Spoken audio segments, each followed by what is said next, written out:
Hello বন্ধুরা, good morning, welcome back to my channel. কেমন আছো তোমরা সবাই? আশা করছি সবাই খুব ভালো আছো, সুস্থ আছো। আমিও খুব ভালো আছি তোমাদের ভালোবাসা আর ভগবানের আশীর্বাদে।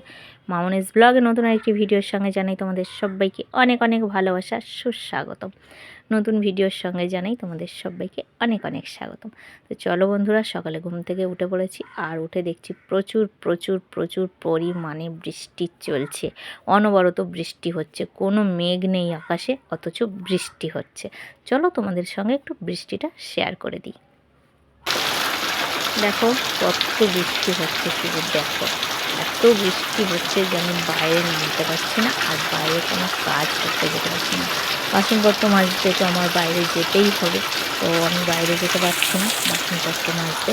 তো ভাবছি যে তোমাদের সঙ্গে বৃষ্টিটা একটু শেয়ার করে দিই। আকাশে যেন কিচ্ছু মেঘ নেই, কিন্তু বিনা মেঘে দেখো বৃষ্টি হচ্ছে। তো তোমাদের সঙ্গে একটু শেয়ার করে দিলাম। আর তোমাদের ওদিকে কি সকাল সকাল বৃষ্টি নামলো কি না অবশ্যই কমেন্ট করে জানি। আমি তো দেখিয়ে দিলাম আমাদের এদিকে প্রচুর প্রচুর বৃষ্টি হচ্ছে, দেখো। তো চলো বৃষ্টি হোক, আর আমি ঘরের কাজগুলো ততক্ষণ করে নিই, কেননা এখন তো বাইরে যেতে পারছি না, সেই জন্য বাইরের কাজ করতে পারছি না। এখন ঘরের কাজটা, ঘরে ঝাড়ু দিয়ে নেবো, ঘরটা মুছে নেবো, তারপরে বাইরে যাবো। তো চলো এখন ঘরটা আমি ঝাড়ু দিতে থাকি, আর তোমরা ভিডিওটি কন্টিনিউ দেখতে থাকো। আর এই ওয়াইটিতে এসে অনেক কিছু শিখলাম, জানলাম, শুনলাম, দেখলাম, কি দেখলাম, কি শুনলাম, সব কিছু এই ভিডিওর মাধ্যমে আজকে তোমাদের সামনেই তুলে ধরবো। সবটাই জানাবো তোমাদেরকে, তোমাদের জানানো প্রয়োজন। আর এই ওয়াইটি কিন্তু খুব সাংঘাতিক একটা জায়গা। আর এই সংসারের কাজকর্ম সেরে যারা ওয়াইটির কাজকর্ম করছো, তাদের কাছে একমাত্র ভালো মতো তারাই বুঝবে যে ওয়াইটির কাজ করা আর সংসারের কাজকর্ম থেকে, তারপরে তো যাদের ছোটোখাটো মানে বাচ্চা আছে তাদের ক্ষেত্রে যে কতটা চাপের ব্যাপার, সে তারাই একমাত্র বুঝবে, এছাড়া আর কেউ বুঝবে না। সাংসারিক জীবন থেকে, জীবন নিয়ে যারা এই ওয়াইটির কাজ করছো তারাই একমাত্র বুঝতে পারবে যে কতটা কষ্ট হয় একটা এই ব্লগ ভিডিও এডিটিং করতে, তাদের কতটা টাইম লাগে। সেই ঘর সংসারের কাজগুলো সেরে কমপ্লিট করে বাচ্চাকে মানে থামিয়ে রেখে, তারপরে ধরো সে যদি কান্নাকাটি করে তাদেরকে খাবার খাইয়ে তাদেরকে আলাদাভাবে রাখতে অনেকটাই সময় লাগে। তো দেখো আমার ঝাড়ু দেওয়া, মোছা সব কিছু কমপ্লিট, তার মধ্যে সব আমার পুজো দেওয়াও কমপ্লিট, স্নান কমপ্লিট। এখন চলে এলাম আমি চা করতে, আর চা করে লাল চাটা খেয়ে নেব। আর তোমরা কে কে লাল চা খাও অবশ্যই কমেন্ট করো। আমি অনেকেরই ভিডিও দেখি, কেউ কিন্তু অতটা লাল চা খায় না, একমাত্র আমি খাই, আমার বোনও খায় লাল চা। লাল চা কাউকে আমি খেতে দেখি না, বাট আমিই খাই। অনেকেই পছন্দ করো, অনেকেই পছন্দ করো না, কিন্তু আমি পছন্দ করি লাল চাটা আমার পক্ষে বেস্ট। কেননা আমি যে গ্যাসের রুগী, আমি লাল চা ছাড়া আমার অন্য কিছু চা চলবেই না।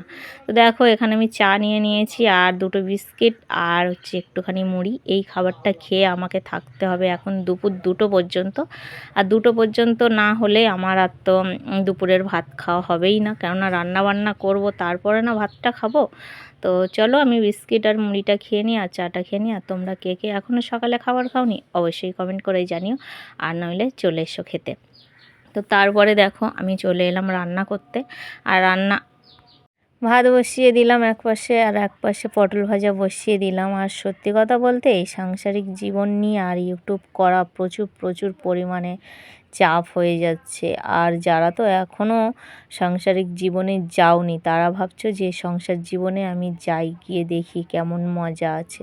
তো তারা দেরি না করে অবশ্যই সংসার জীবনে ঢুকে পড়ো চটজলদি, যারা এখনও অপেক্ষায় রয়েছো।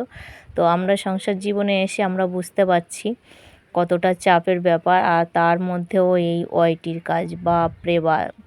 তো যারা জানো তারা তো ঠিক বুঝবেই যে সংসার থেকে এই ওয়াইটির কাজ কিভাবে তারা সামলাচ্ছ। আর তার উপরে যদি ছোট ছোট বেবি থাকে, সেই বেবিদের সামলিয়ে রেখে তারপরে এই ওয়াইটির কাজ, সংসারের কাজ, প্রতিটা মুহূর্তে যে কতটা চাপ আসে নিজেদের জীবনে, সেটা আর বলে বোঝানো যাবে না। অন্তত যারা ইউটিউব করো, যারা সংসার জীবন নিয়ে ইউটিউব করো, তারাই বুঝতে পারবে। আর এই ইউটিউবটা ইউটিউবটা খুব সাংঘাতিক একটা জায়গা। যারা তো জায়গা করে নিয়েছো ভালো মতো, তাদের তো, যারা নিয়েছে জায়গা করে তাদের তো কাছে কোনো ব্যাপার নয়। আর আমরা তো এখনও কি জায়গা করে নিয়েছি, চ্যানেলটা জাস্ট একটু মনিটাইজ করে নিয়েছি, এর উপরে আর কোনো কিছু করতেই পারিনি।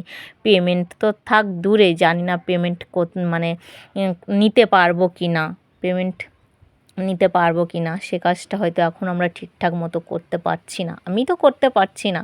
আর এই ইউটিউবে এসে দেখলাম রুম্পা আরিয়ান দাদাভাই আর তো আমাদের মধ্যে নেই। যেখান থেকে আরিয়ান দাদাভাই নেই না, সেখান থেকে সত্যি আমার মনটা খুবই খারাপ, কেননা আরিয়ান দাদাভাইদের আমি ভিডিও দেখতাম। তারপরে এই কয়েক মাস হচ্ছে, মনে হচ্ছে যে 2 মাস চলছে, আলপনা দিদিভাইও নেই। আলপনা দিদিভাইও ইউটিউব করতে করতে চলে গেল। তো আমার ক্ষেত্রে দেখতে পাচ্ছি যে এই ইউটিউবটা না সবার কপালে সহ্য হয় না। আর এখনও আমার ভাই বোনদের মধ্যে কি আমার বন্ধু বান্ধবদের মধ্যে এখনও একজনকে তোমরা না এই কয়েকদিন হচ্ছে ভিডিওতে দেখতেই পাচ্ছ না। আমি নামটা এখন বলবো না, অবশ্যই পরে তোমরা বুঝতে পারবে যে সে আর ভিডিও দিচ্ছে না, কি ব্লগ করছে না, কি শর্টসও দিচ্ছে না। সেও বুঝে গেছে যে ইউটিউবটা আমাদের জন্য নয়, এখানে ধৈর্য সহ্য কাজ অনেক চাপের। তো দেখো তারপরে খাওয়া দাওয়ার পরে আমার খুব সাংঘাতিক অবস্থা খারাপ, চলে এলাম ডক্টরের কাছে। আর এটা এসেছি আমার দিদার গ্রামের ডক্টরের কাছে, কারণ আমাদের এখানে একটাও ডক্টর নেই। আর এই ভিডিওটা ছিল রবিবারের। রান্নাঘরে যেটা রান্না করেছিলাম তোমাদের সঙ্গে তো শেয়ার করলাম না, কাঁকড়া রান্না করেছিলাম, সামুদ্রিক কাঁকড়া। সেই কাঁকড়া খেয়ে আমার অবস্থা পুরো ঘায়েল, অ্যালার্জিতে পুরো আমার নিঃশ্বাস বন্ধ করে দিয়েছে, আমার হার্টে পুরো অ্যাটাক করেছে। যারা যারা সামুদ্রিক কাঁকড়া খাও, যাদের অ্যালার্জি আছে, আমি বুঝতাম না যে আমার কোনো দিন এইভাবে অ্যালার্জি হবে। আর আমার এইরকম অ্যালার্জি কোনো দিন হয়নি, তার সঙ্গে সঙ্গে প্রেশারও হাই। তো এইটুকু ক্লিপ শুধু মাম্মাম নিয়েছিল, তাই তোমাদেরকে আমি শেয়ার করতে পারলাম। যে সকালে তো ঠিকঠাকই ছিলাম, প্রচুর প্রচুর হাই প্রেশার হয়ে গেছে। আর এই কাঁকড়ার অ্যালার্জিতে, কাঁকড়া খেয়ে অ্যালার্জিতে আমার পুরো একদম চোখ মুখ পুরো পুরো সর্ব অঙ্গ ফুলে গেছে, আর হার্টে পুরো অ্যাটাক করেছে, পুরো নিঃশ্বাস বন্ধ হয়ে গেছে আমার। আর এখানে দেখো নিঃশ্বাস বন্ধ হয়ে গেছে বলে আমাকে গ্যাস দেবে বলেছিল, আমি গ্যাস নিতে চাইনি। আমি বলেছিলাম যে আমার নাকের যে কোনো একটা ড্রপ দাও যাতে আমি নিঃশ্বাস ছাড়তে পারি, আমি মুখ দিয়ে আর কত নিঃশ্বাস নেব আর ছাড়বো। তো প্রচুর প্রচুর অসুস্থ আমি, প্রচুর প্রচুর অসুস্থ। আর রবিবারের দিন আমাদের এখানে কোনো ডাক্তার ছিল না, সব কোথায় বাইরে ঘুরতে গেছিলো। আমি মানে একটা গ্রাম ছেড়ে তারপর আমার সেই দিদার ওখানে সেই গ্রামে আমাকে ডক্টর দেখাতে গিয়েছিলাম। তো প্রচুর শরীর খারাপ আমার বন্ধুরা, চোখ মুখ পুরো ফুলে গেছে। তার মধ্যে হঠাৎ ওই সবের সঙ্গে সঙ্গেই পুরো আমার জ্বর, পুরো গায়ে পুড়ে যাচ্ছি। জ্বরে এত জ্বর আমি ঠিকঠাক কথাও বলতে পারিনি। তো চলো আজকে এই পর্যন্ত।